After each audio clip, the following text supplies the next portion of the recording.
Olá pessoal, bem-vindos a mais uma semana de estudo da Palavra de Deus, bem-vindos ao nosso canal De Frente com o Texto. A nossa ideia aqui, você já sabe, é estudar livro após livro das Escrituras.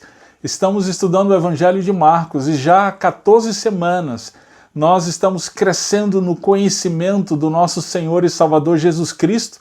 Por meio do Evangelho, nós temos visto que Jesus é verdadeiro Deus que se tornou homem.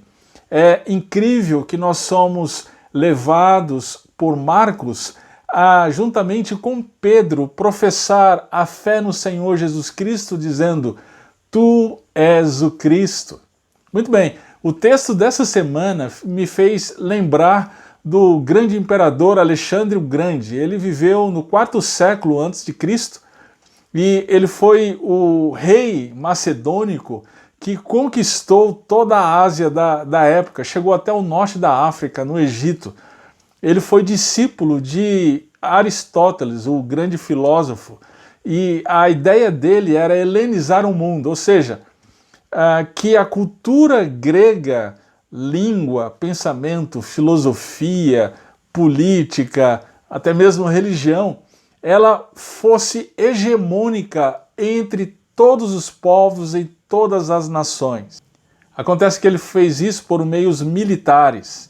Ele chegou a conquistar, como eu mencionei, a Ásia, chegou a conquistar o Egito, ele empreendeu a derrota do grande império da época, que era o Império Persa. E que contraste de Alexandre o Grande com o Rei dos Reis, Jesus Cristo. Sim, ele é Deus que se fez homem e tem o domínio sobre todas as nações, o poder sobre todas as coisas. Nós vimos no Evangelho, ele tem autoridade para perdoar pecados, ele tem autoridade sobre o vento, sobre os mares, ele tem autoridade sobre as enfermidades, até mesmo sobre a morte, ressuscitando aquela menina. Sim, ele tem todo o poder. Então, qual é a sua missão? A sua missão, então, seria subjugar todas as nações, assim como Alexandre o Grande o fez? Não. Nós vamos ver com muito impacto qual é a missão de Jesus Cristo sendo Deus que se fez homem. Nós vamos ver a autorrevelação de Jesus Cristo sendo Deus e a sua missão entre nós. Então eu te convido a separar um tempo, pegar a sua Bíblia e vamos comigo procurar a resposta à pergunta: qual é a missão de Jesus Cristo entre nós? Vamos juntos, vamos para de frente com o texto. Marcos capítulo 8, verso 31 a 9, verso 1. Vamos ler. E começou a ensinar-lhes que importava que o Filho do Homem padecesse muito e que fosse rejeitado pelos anciãos e principais sacerdotes e pelos escribas, e que fosse morto, mas que depois de 3 dias ressuscitaria. E dizia abertamente estas palavras. E Pedro tomou a parte e começou a repreendê-lo. Mas ele, virando-se e olhando para os seus discípulos, repreendeu a Pedro, dizendo: Retira-te diante de mim, Satanás, porque não compreendes as coisas que são de Deus, mas as que são dos homens.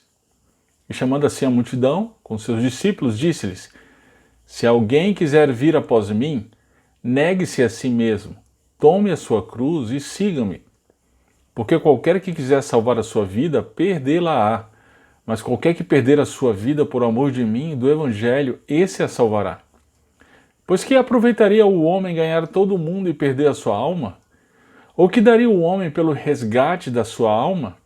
Porquanto qualquer que entre esta geração adúltera e pecadora se envergonhar de mim e das minhas palavras, também o Filho do Homem se envergonhará dele quando vier na glória de seu Pai com os santos anjos. Dizia-lhes também: Em verdade vos digo que dos que aqui estão, alguns há que não provarão a morte, sem que vejam chegado o reino de Deus com poder. A primeira parte do Evangelho de Marcos vai do capítulo 1 até o capítulo 8, verso 30.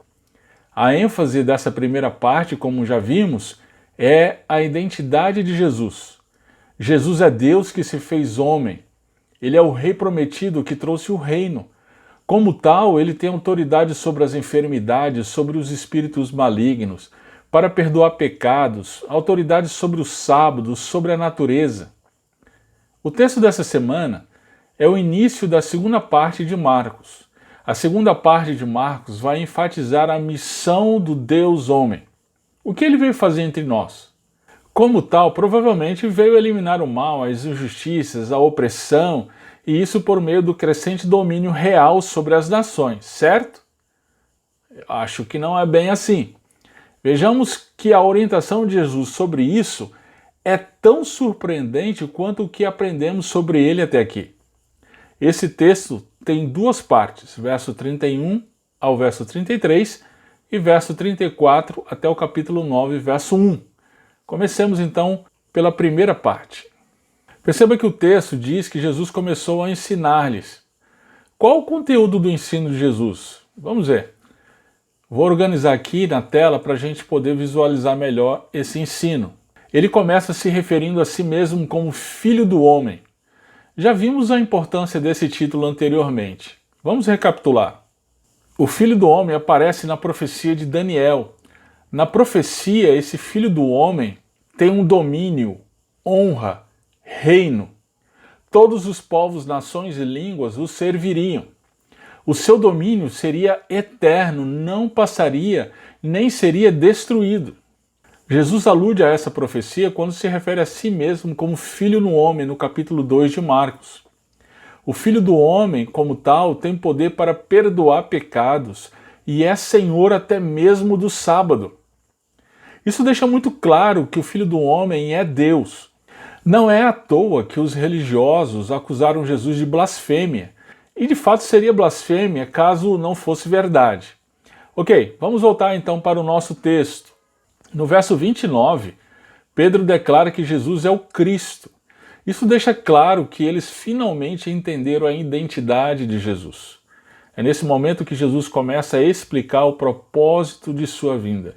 Ele padeceria muito, seria rejeitado e morto, mas depois de 3 dias ressuscitaria. Como assim? Deus veio para morrer? Isso não parece condizer com a profecia de Daniel. Daniel, conforme vimos, falava de domínio, honra, reino, povos, nações servindo ao Filho do Homem. Ainda que Jesus tenha dito que ressuscitaria, todo o sofrimento que Jesus disse que lhe estava reservado não parece estar de acordo com a sua divindade, não é mesmo? E foi exatamente por isso que Pedro o repreendeu.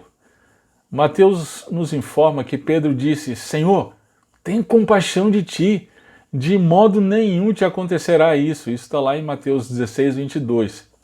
Parece muito razoável a crítica de Pedro. Acho que eu também ficaria chocado, tendo em vista a autorrevelação de Jesus como Deus. Agora, a resposta de Jesus a Pedro é ainda mais surpreendente. Retira-te de diante de mim, Satanás. Como assim? Será que Pedro estava possesso por Satanás naquele momento? Tem gente que, usando equivocadamente esse texto, diz que crente pode ficar possuído por demônios. Não, não é isso. A palavra Satanás significa adversário. Perceba a sequência, porque não compreendes as coisas que são de Deus, mas as que são dos homens. Ao considerar as coisas que são próprias dos homens em detrimento das coisas de Deus, Pedro estava sendo adversário de Deus. É isso então que significa o texto. A visão de Pedro a respeito da missão do Cristo era de natureza meramente política. Para ele, o Cristo seria o libertador de Israel da opressão dos romanos. Sendo assim, de certa forma, essa visão se encaixa bem com Daniel 7. Todavia, Daniel 7 é só uma parte da revelação do Cristo. Toda uma revelação bíblica precisaria ser considerada por Pedro. E é isso que Jesus começa a ensinar a seus discípulos. A outra parte da revelação bíblica a respeito do Cristo é Isaías 53. Acho que vale muito a pena a gente ler esse texto. Olha só. Porque foi subindo como renovo perante ele e como raiz de uma terra seca. Não tinha beleza nem formosura, e olhando nós para ele, não havia boa aparência hoje para que o desejássemos. Era desprezado e o mais rejeitado entre os homens, homem de dores e experimentado nos sofrimentos. E como um de quem os homens escondiam o rosto, era desprezado e não fizemos dele caso algum. Verdadeiramente ele tomou sobre si as nossas enfermidades, e as nossas dores levou sobre si.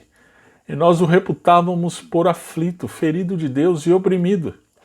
Mas ele foi ferido por causa das nossas transgressões, e moído por causa das nossas iniquidades. O castigo que nos traz a paz estava sobre ele, e pelas suas pisaduras fomos sarados. Todos nós andávamos desgarrados como ovelhas, cada um se desviava pelo seu caminho. Mas o Senhor fez cair sobre ele a iniquidade de nós todos. Ele foi oprimido e afligido, mas não abriu a sua boca. Como um cordeiro foi levado ao matador, e como uma ovelha muda perante os seus tosqueadores, assim ele não abriu a sua boca. Amém. Esse texto é belíssimo. Os judeus ainda hoje não entendem esse texto. Eles acreditam que o servo sofredor que o texto se refere é Israel. Mas o texto fala de alguém que não tinha culpa, e isso não pode se referir a Israel. Além disso, fala de alguém que levou sobre si as nossas iniquidades. Como pode Israel, uma nação pecadora, pagar pelos seus próprios pecados, sendo que na própria Torá nos está indicado que tinha que ser alguém inocente, no caso do sacrifício do templo, o cordeiro? A verdade é que esse texto aponta para alguém que viria e pagaria pelos nossos pecados. Esse alguém é o Cristo glorioso, eterno, todo-poderoso, de Daniel 7, mas que antes de receber a glória, viria para sofrer e morrer. Esse era o plano de Deus. Muito bem, então considerando tudo isso, a mensagem central do verso 31 ao 33 é a seguinte: o plano de Deus era que o Filho do Homem sofresse, morresse e ressuscitasse. Aqueles que se colocam contra isso são seus adversários. Como esse plano também se choca com a nossa visão de Cristo, gente? Construímos a imagem do Cristo a partir de nossas experiências pessoais, expectativas em relação a Deus. Jesus é o Cristo. Então achamos que ele deve acabar com a fome no mundo, as guerras, as pandemias. Bem, fazendo assim, nós também nos colocamos como adversários de Deus, quando somos contrários aos planos que Deus estabeleceu, impondo a ele o que achamos que ele deveria fazer. Assim como Pedro, não compreendemos as coisas que são de Deus, e sim as que são dos homens, não é? Bem, aí o ensino de Jesus, como se já não bastasse a respeito disso, vai continuar. Vamos ver. Jesus então fala a respeito do discipulado. Quem são os seus discípulos? Quem são os verdadeiros discípulos, seguidores de Jesus? Vamos ver o que o próprio Jesus disse. Os discípulos de Jesus são aqueles que negam a si mesmos, tomam a sua cruz e o seguem. Jesus não somente disse que era esse o seu plano para si mesmo, como também é o plano de Deus para os seus discípulos. Preste bem atenção aqui. Negar-se a si mesmo diz respeito à negação da autoconfiança nos próprios méritos para ser agradável a Deus. Lembre-se que lá no capítulo 7 de Marcos, o anterior a esse, Jesus fala contra a tradição dos anciãos, que anulavam a palavra de Deus, e isso por conta da sua autoconfiança de que poderia agradar a Deus por meio dessas tradições. Então, tomar a cruz não é suportar o chefe ruim, a sogra, o amigo que trai. É renunciar a um estilo de vida que busca os seus próprios planos e valores e abraçar os planos e valores de Deus. Isso é tomar a cruz e seguir a Jesus. O resultado dessa negação e crucificação é o discipulado, é seguir a Jesus. Sendo assim, o convite de Jesus é para que os seus discípulos agissem como ele agiu. Como isso é estranho em nossos dias, não é mesmo? Falamos de ser crentes apenas como adesão a uma igreja evangélica. Para muita gente, isso significa apenas ir ao culto nos fins de semana, dar o dízimo, etc. São evangélicos religiosos que estão cegamente rumando para a perdição. Jesus aqui então continua. Se prepara aí. O verso 35 começa com uma conjunção que sinaliza que o que vem a seguir é o fundamento do que ele disse anteriormente. Porque qualquer que quiser salvar a sua vida, perdê-la-á, mas qualquer que perder a sua vida por amor de mim e do Evangelho, esse a salvará. Salvar a própria vida significa um estilo de vida centrado em si mesmo. São todos aqueles que confiam em sua própria capacidade de ser abençoados por Deus, são os gestores de si mesmos. São aqueles que controlam e direcionam o seu tempo, recursos e talentos em prol de seus próprios sonhos, projetos, objetivos de vida. E claro que Deus não está excluído disso tudo. Ele é convidado a participar, dando uma forcinha quando necessário de nosso maravilhoso empreendimento chamado Minha Própria Vida. A esse estilo de vida, Jesus diz que na verdade é perda e não ganho. O verdadeiro ganho é quando negamos tudo isso, vislumbrados pelo Evangelho, por Jesus Cristo, que é infinitamente melhor e maior, renunciamos a um estilo de vida centrado em nós mesmos e passamos a viver centrados em Cristo.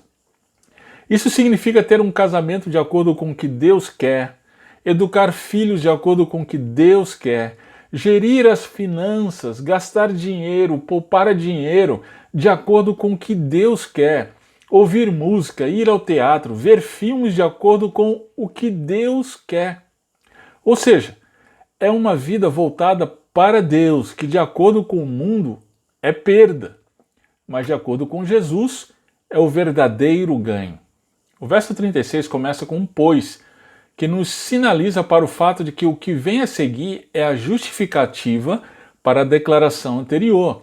De acordo com Jesus, uma vida centrada em si mesmo e não em Deus é absurda, e isso por dois motivos. Primeiro, olha lá o verso 36. Não tem proveito nenhum, uma vez que isso implica em perder a alma. E a alma tem mais valor que tudo o que se poderia ganhar de todo mundo. Em segundo lugar, olha lá o verso 37. Todo e qualquer recurso que venhamos a ter é absolutamente insuficiente para resgatar a alma.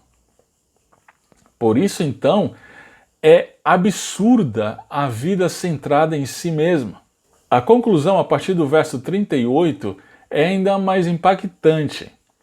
O verso 38 começa então com o porquanto e nos avisa que Jesus está concluindo todo o seu argumento. Jesus fala de geração adúltera e pecadora. Interessante isso. Como assim? Eles eram muito religiosos. Eles não tinham passado pela revolução sexual da década de 60 do século 20, conforme passamos, nem passaram pela relativização de valores morais como a que estamos tendo hoje. Como assim geração adúltera e pecadora?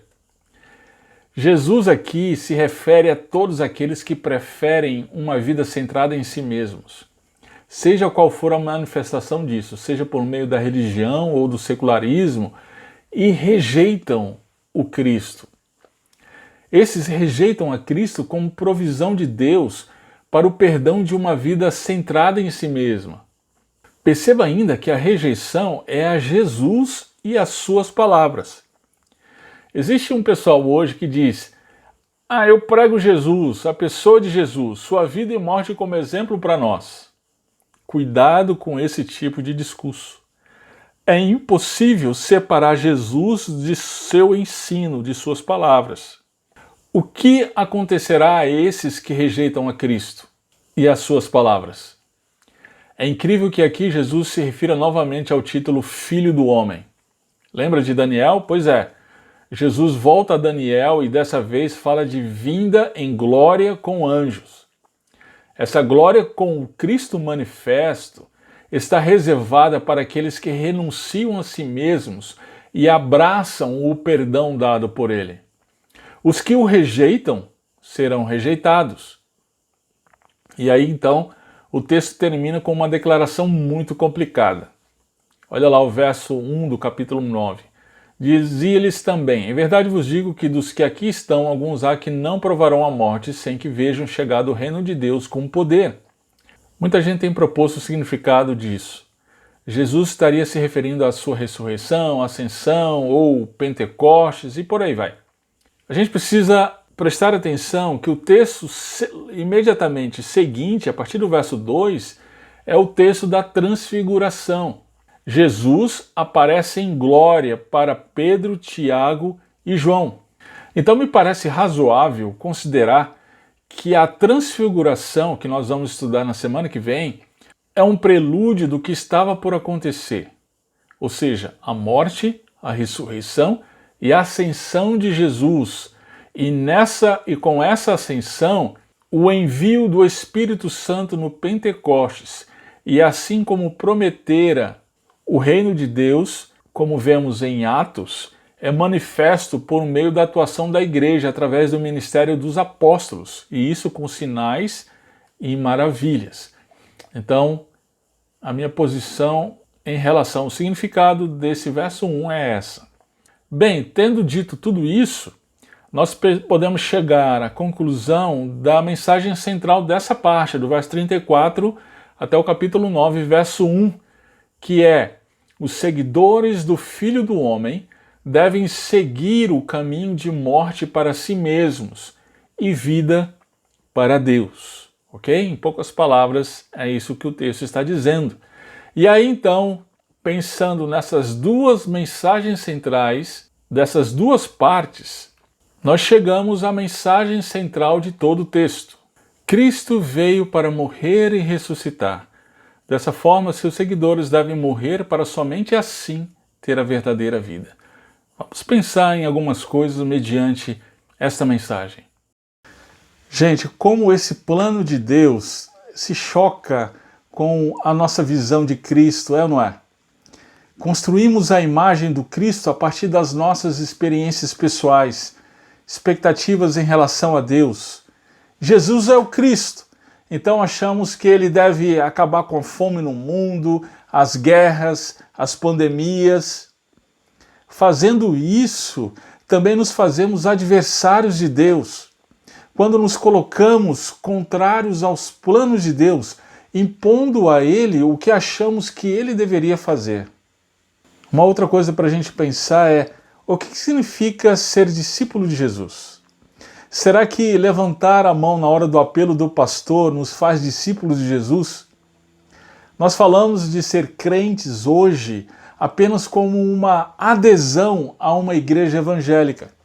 Para muita gente, isso significa apenas ir ao culto nos fins de semana e dar o dízimo. Infelizmente, esses são evangélicos religiosos que estão cegamente rumando para a perdição. Nós precisamos entender que ser discípulo de Jesus significa renunciar a nós mesmos e seguir o que Deus planejou para nós. Mais uma coisa, será que temos uma vida centrada em nós mesmos? Ou todos os nossos sonhos e projetos são voltados para Deus? É muito fácil, gente, tentarmos usar Deus para o sucesso dos nossos sonhos e projetos. Nós vivemos centrados em nós mesmos e convidamos Deus para nos dar uma forcinha. E quando Ele não dá essa forcinha, nós ficamos decepcionados com Ele. Queridos, esse texto, ele nos ensina que Cristo veio para morrer e ressuscitar. Assim, Ele nos convida, como seus discípulos, a também renunciar a esta vida para ganhar a verdadeira vida, a vida que vem de Deus. Então eu quero convidá-lo nesse momento a parar um pouquinho e fazer uma autoavaliação.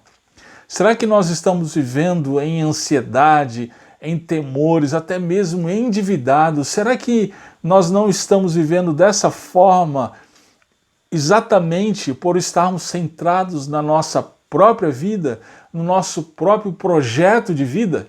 Se assim o é, eu quero te convidar a renunciar o seu projeto de vida para abraçar o projeto de Deus para você. Muito bem, ficamos por aqui, espero que tenha sido bênção para você, que a palavra do Senhor continue realizando em você a vontade do Senhor para a sua vida. Vamos continuar juntos no De Frente com o Texto.